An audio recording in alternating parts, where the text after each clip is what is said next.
Reggae star Buju Banton and undercover officers with a brick of cocaine at a Sarasota hotel. Have you ever shared a cell with a reggae legend? Yeah, me neither, but someone did.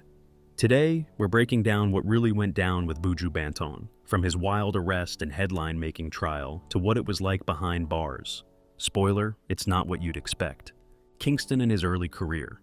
Before the headlines, before the controversy, and long before prison walls knew his name, Buju Banton was just a barefoot kid hustling for a mic in the streets of Kingston. And not just anywhere in Kingston. Barbican Road, Kingston 8, where music clung to the air like heat in July, and stories were currency. His real name? Mark Myrie. But long before the world knew him as Buju Banton, his mother gave him the nickname Buju, a common Jamaican pet name. Banton, though, that was no accident. In Jamaica, calling someone a Banton is like crowning them a lyrical heavyweight. And young Mark wasn't shy about aiming high. He borrowed the title as a tribute to Burro Banton, a gritty, growling DJ whose raspy voice and stage dominance helped shape Buju's own signature firebrand delivery. Life at home wasn't glamorous. His mom hustled as a street vendor. His father clocked hours at a tile plant. And Buju, he was the youngest of 15. Yeah, 15. Despite that, his lineage runs deep. His people trace directly back to the Maroons, the original freedom fighters of Jamaica who resisted colonization with grit and guerrilla smarts. Fast forward to 24, and Buju shared that his roots stretch even further, to the Igbo people of Nigeria, thanks to a DNA test. Now, there's also been buzz about Buju being Sean Kingston's uncle. That might be true, or just another wild claim in the music world, where everyone's someone's cousin. No receipts yet, so we're keeping that one in the maybe pile. Buju's early music days were far from glamorous. While most kids were playing ball or chasing ice cream trucks, Buju was sneaking into dance halls just to catch a glimpse of local legends tearing up the mic. He soaked it all in, every bass drop, every rhyme, every roar from the crowd. And at just 12 years old, he decided he wasn't going to just watch anymore.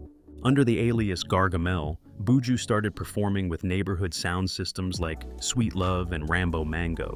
It wasn't exactly Coachella, but those street shows, they were boot camps for future stars. His big break came in 1986 when another DJ, Clement Irie, introduced him to Robert French, a producer who saw potential in the skinny kid with a lion's growl. A year later, his debut single, The Ruler, hit the airwaves. From there, it was grind time. He collaborated with some of the biggest producers in reggae, Patrick Roberts, Bunny Lee, Winston Riley, and Digital B. Every session sharpened him. Every song built his legend. Today, Buju owns property both in Jamaica and in Tamarack, Florida. And if you think having 15 siblings was a handful, he's now the father of 17 children himself. That's more than a full classroom.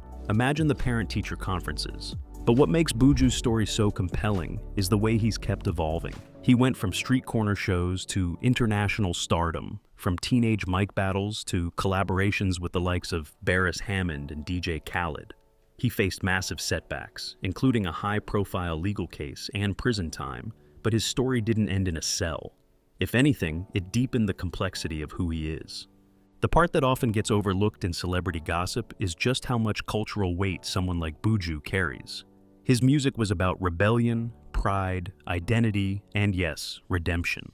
He didn't just come from the island, he came from a long line of people who survived, resisted, and found ways to raise their voices. The 90s. You ever watch a whole island argue over a love song? That's what happened in Jamaica when a teenage DJ with a gravel pit voice lit up the airwaves, and a few nerves, back in the early 90s. Buju Banton wasn't just making noise, he was shaking things up. In '91, Banton linked up with the powerhouse label Penthouse Records, kicking off a golden stretch with producer Dave Kelly.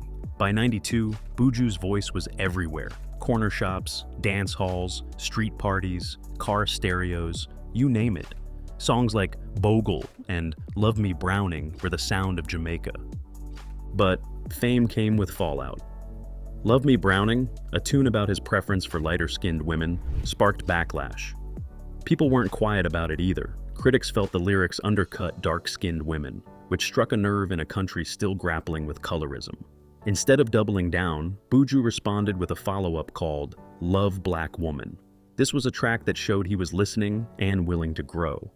Then came the boom, and not the kind you want. In that same whirlwind year, an old track of his called Boom Bye Bye resurfaced. He'd recorded it as a teen, but its violent anti-gay lyrics didn't sit right with international audiences.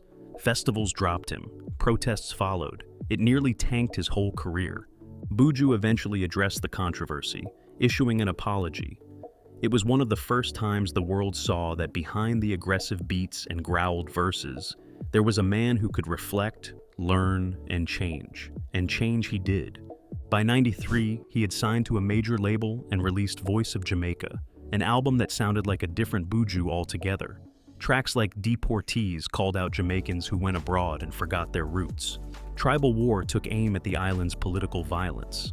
And Willie Don't Be Silly, that one tackled safe sex, even donating proceeds to help kids affected by AIDS. This wasn't just image rehab. Something real was happening. Life in Kingston was violent, and Buju knew it firsthand. Friends of his, fellow artists like Dirtsman, Panhead, and Mickey Simpson, were killed. That loss hit hard. His answer was the haunting single Murderer, a bold stance against gun culture at a time when other artists were glorifying it.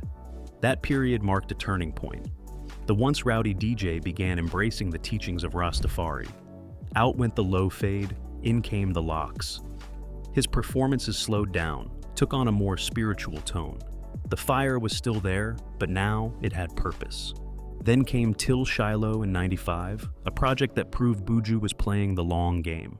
Mixing live instruments with dancehall's raw edge, the album was deep, moving, and unforgettable. Songs like Wanna Be Loved and Untold Stories didn't just slap, they stuck with you. You could feel the wisdom settling into his voice. A year later, Buju took the business side seriously, founding Gargamel Music, his own label. One of his first releases? Love Sponge, a fan favorite that showed his softer side. In '97, he dropped In a Heights, and it hit different. Collaborating with reggae legends like Beres Hammond and Toots Hibbert, Buju leaned into his vocal chops. Songs like Destiny and Hills and Valleys had that roots reggae vibe, but still felt fresh. Critics praised his evolution, and fans stuck with him through the transformation. And if you think he stayed in a reggae bubble, nah.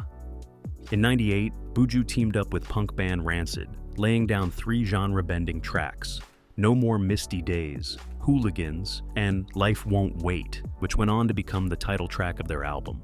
What's wild is how much of Buju's early journey gets overshadowed by later controversies. But this chapter, it's where the real shift happened. From young, brash firebrand to a thoughtful voice in reggae, this is the Buju Banton that redefined what it meant to grow in public. And the music? It still hits, decades later. The new Millennium. If you thought Buju Banton was done evolving after the '90s, you clearly haven't been paying attention. This man didn't just shift gears. He pulled a full U-turn, parked the dancehall Jeep, and took off down the road of introspection in a beat-up reggae bus. After turning heads with roots-heavy albums like Till Shiloh and In a Heights, Buju took yet another unexpected route in 2000. That year, he signed with Anti Records, a label known for spotlighting off-the-beaten-path musicians. With that new home came a new sound. His album Unchained Spirit ditched the thunderous dancehall rhythms and opted for something much more unpredictable. This project was a mixtape of vibes. You had collaborations with reggae royalty like Luciano, Morgan Heritage, and Stephen Marley, plus a surprising feature from punk band Rancid. Yep, that Rancid. If you're confused, don't be. Buju was tossing out genre boundaries like they were old mixtapes. And while longtime fans might have expected more of his raw, signature growl, Unchained Spirit showed a softer, experimental side. Heading into the early 2000s, Buju wasn't chasing the hype. Instead of high-energy, club-shaking tracks, he leaned into mellow tones and lyrics that felt more like private journal entries than party anthems. In 2003, he dropped Friends for Life. And let's just say this album came with a message. With tracks like Mr. 9, he took a direct aim at gun violence, tapping into the real-world pain affecting Jamaica and beyond. The song struck a chord both locally and overseas, proving you can have a hit without glorifying chaos. Buju didn't stop there. He wove in pieces of Marcus Garvey's speeches and used his platform to touch on unity, resilience, and history. but don't worry, he still brought that island heat. Tracks like Paid Not Played edged back toward a more classic dancehall vibe, reminding folks he could still ride or redeem like no one else. He even brought Fat Joe along for the ride, sprinkling in a bit of East Coast swagger. The result? A fusion of reggae and hip-hop that hinted Buju had his ears wide open to what was happening across the globe. Just when fans thought Buju had officially traded in dancehall for roots reggae and political commentary, 2006 hit, and with it came Too Bad. Let's be real, the title alone let you know this album was about to bring some heat. This project was straight up gritty. It pulled from the early days when Buju's voice could shake a speaker system. Tracks were sharper, edgier, and full of the kind of brash energy that had made him a household name. And then came Driver A. If you were anywhere near a sound system in the Caribbean that year, you heard it. The song was an instant classic, powered by Sly and Robbie's resurrected Taxi Redeem. Buju wasn't just reminiscing, he was reminding everyone that even after all that growth, he still had that fire in his belly. He took that same fire to the 2007 Cricket World Cup opening ceremony, sharing the stage with Jamaican icons Third World and Beres Hammond. It was a full-circle moment. A performer who once spit bars in street dances was now front and center at one of the Caribbean's biggest international events. Then in 2009, Buju delivered Rasta Got Soul, and no one could accuse him of phoning it in. This album was a deep, roots-focused project that took 7 years to put together. Buju was back in his spiritual bag, and you could hear it in every verse. Collaborators like Donovan Germain, Stephen Marsden, and Wyclef Jean helped shape a project that felt timeless. There was no hype machine, no gimmicks, just pure, grounded reggae. And it paid off. Rasta Got Soul earned Buju his 4th Grammy nomination for Best Reggae Album in 2010, proving that even after 2 decades in the game, his voice still mattered. The Arrest. One day, you're vibing on stage with thousands of fans chanting your lyrics, and the next, you're behind bars in a federal facility wondering how the hell it all flipped so fast. That was the brutal reality for reggae legend Buju Banton in December 2009, when U.S. federal agents apprehended him in Miami. The charges? Conspiracy to distribute and possession of over 5 kilograms of cocaine. Not exactly what you expect for a man best known for socially conscious lyrics and Grammy-worthy reggae anthems. After his arrest, Buju was moved to the Pinellas County Jail in Florida, where he remained for months awaiting trial. What followed wasn't just a courtroom drama. It was a media circus laced with undercover informants, surveillance footage, and a deep sense of betrayal. When the trial began in Tampa in 2010, all eyes were on the case. It dragged on for 6 days and culminated not in a verdict, but a deadlock. The jury simply couldn't agree, and on September 27th, the judge called a mistrial. This wasn't your average celebrity legal mess either. The government's evidence included secretly recorded conversations between Buju and a government informant discussing drug prices and smuggling methods, plus a video of Buju in a DEA-controlled warehouse tasting cocaine straight from a kilo. And that informant? He didn't just stumble into this role. He reportedly raked in $50,000 from the U.S. government for his part in setting up the case. It raised uncomfortable questions for fans and critics alike. Was this a sting gone too far? Was Buju caught in a bad moment, or was he actively involved? Despite the high-stakes nature of the evidence, the mistrial meant Buju wasn't going to prison, at least not yet.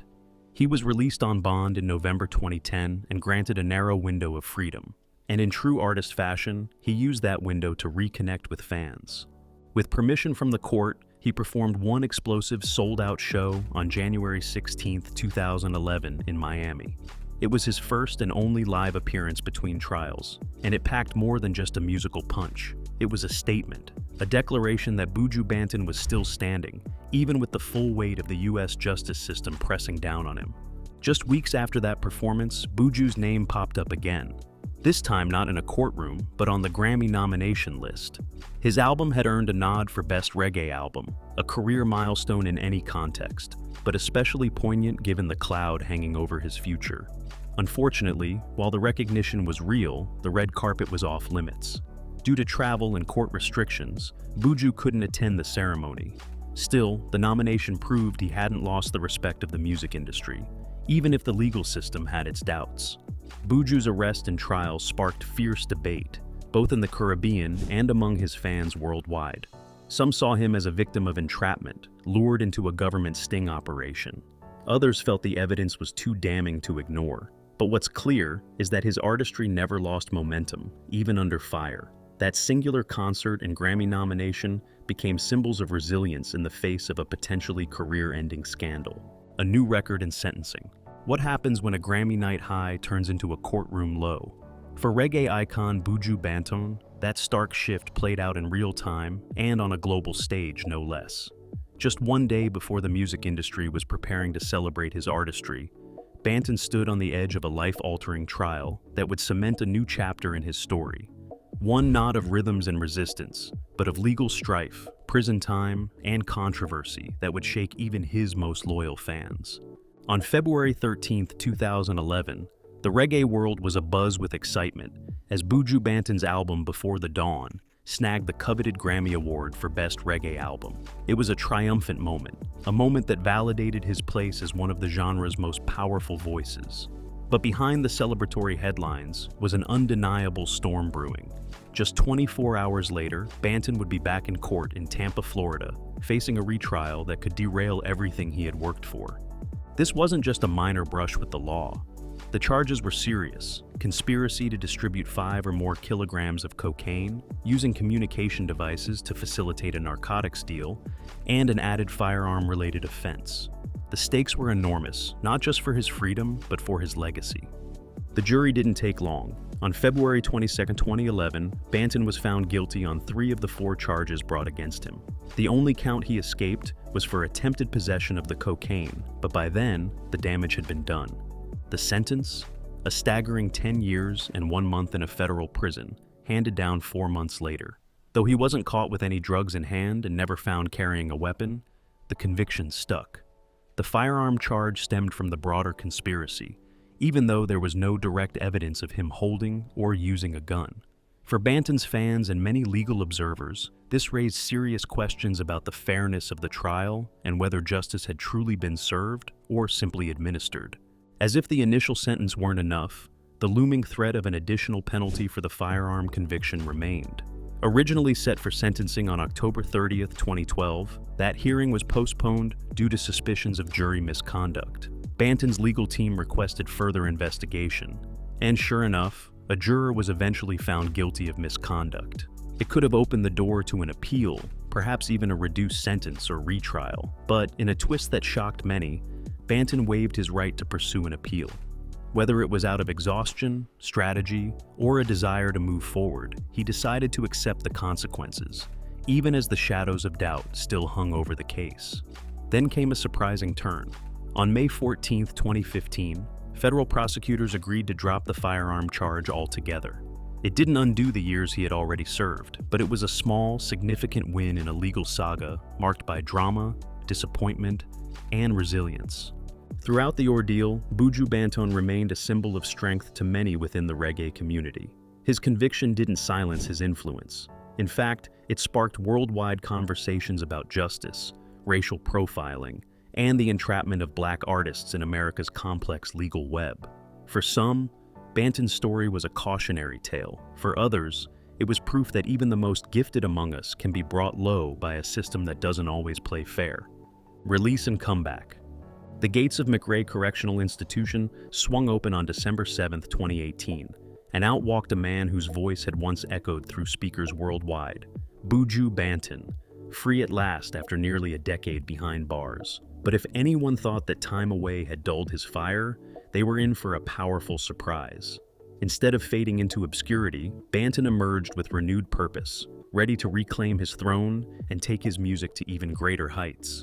Just months after his release, Banton launched the Long Walk to Freedom Tour, an electrifying comeback that kicked off in March 20 with a monumental show at Jamaica's National Stadium. That concert drew over 30,000 fans, a testament to the loyalty and anticipation that had been building during his absence. It wasn't just a concert, it was a cultural moment. Banton wasn't just walking back into the music scene, he was storming it with intention. As the tour swept through various cities, Banton didn't waste time dropping new material. Songs like Bog a Mouth, False Pretense, and Country for Sale quickly signaled that his lyrical edge was as sharp as ever. Country for Sale in particular made waves, rocketing to the top of the iTunes Reggae chart mere minutes after its release. That track, recorded at Gargamel Music Studio, was a clear declaration. Banton was back, and he wasn't playing it safe. In November 20, Buju celebrated the first anniversary of his release with a music video for the song Trust. Directed by Kieran Khan and produced by longtime collaborator Dave Kelly, the video quickly gained traction, helping the single climb to #1 on the Billboard Reggae Digital Song Sales chart. But Banton wasn't content with just riding the wave of nostalgia. He was building a future, not just for himself, but for reggae music as a whole. That same month, Banton revealed a game-changing partnership with Roc Nation, joining the ranks of artists represented by Jay-Z's Powerhouse Agency. The collaboration made him only the second Jamaican reggae artist to land on their roster. This new alliance coincided with the release of another bold track and video, Steppa. As part of the rollout, Island Records was announced as the distributor for his future projects. This was an indication that Banton was playing on a global stage once again. Banton's creative streak continued into 2020. He appeared on the Bad Boys for Life soundtrack with a track that nodded to the iconic Murder, She Wrote, breathing new life into a dancehall classic. By February, he was producing under his own Gargamel music label, dropping the Steppa's Rhythm.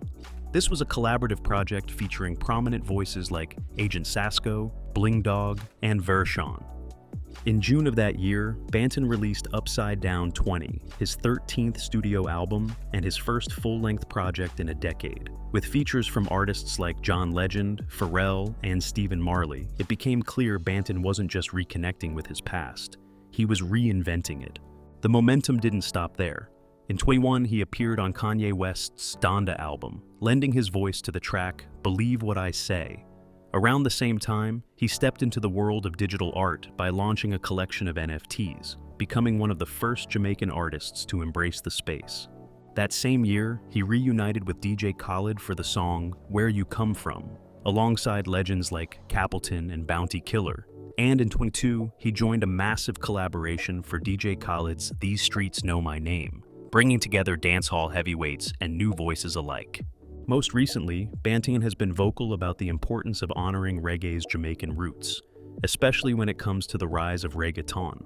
While he's no stranger to collaboration, having once teamed up with Puerto Rican artist Tego Calderon, he's spoken out about the genre's tendency to sidestep Jamaican contributions. Still, Banton continues to balance passion with purpose, never shying away from tough conversations or powerful musical statements. From his post-prison debut to his latest projects, Buju Banton has proven that redemption isn't just a theme in his music. It's a reality he's living, one verse at a time. But what happened in prison? Buju Banton's story is one of resilience, transformation, and unwavering connection to his roots.